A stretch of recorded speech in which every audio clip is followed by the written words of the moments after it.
Анастасия и Эмиль. Сегодня особенный день для Сидоровых из Зеленодольска. Из перинатального центра при 7-й горбольнице Казани выписывают Алсу с новорожденной дочерью Анастасией. Это 5-й ребенок. Долгожданная сестренка для 4 братьев. Я у мамы одна, и я всегда хотела братика или сестричку. Наверное, это сыграло какую-то роль, что у меня много детишек. Большой праздник сегодня и у Сафиных из Аксубаевского района. Родился 3-й ребенок Эмиль. Я сама родилась в многодетной семье. Я очень рада, что у нас в семье столько детей сейчас родились. Это и счастье. Поздравить родителей приехали председатель Госсовета Фарид Мухаммедшин и глава Минздрава Марсель Минуллин. Они вручили им автокресла и наборы на 1 сентября. Статистика у нас хорошая.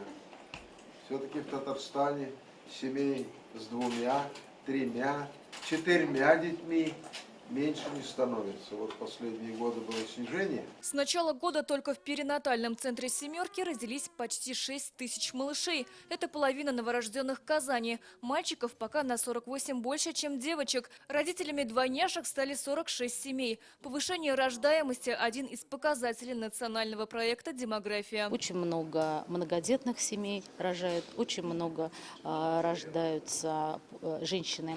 Рожают после 35-38 лет. Мы наблюдаем там такую тенденцию. В целом по республике рождаемость падает. За 7 месяцев 20 262 ребенка. Это на 449 детей меньше, чем в прошлом году. При этом почти в 2 раза уменьшилось количество абортов. Этому способствовало открытие Республиканского центра кризисной беременности. Это целая методология, где с женщиной работают и акушер-гинекологи, и психологи-эксперты, которая позволяет убедить женщину в том, чтобы не прервать беременность. Вот представьте, из 10 пришедших женщин, образно говоря, прервать беременность, 6 они убеждаются и продляют свою беременность. В этом году диспансеризацию должны пройти 1 200 000 татарстанцев. Сейчас врачей посетили только 900 000.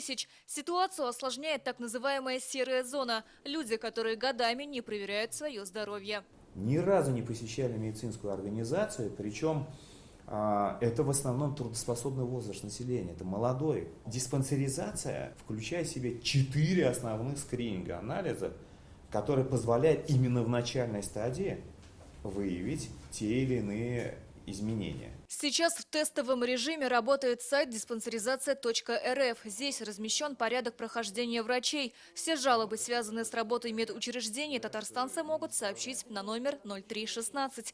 Сирина Васильева, Данил Филатов, ТНВ Казань.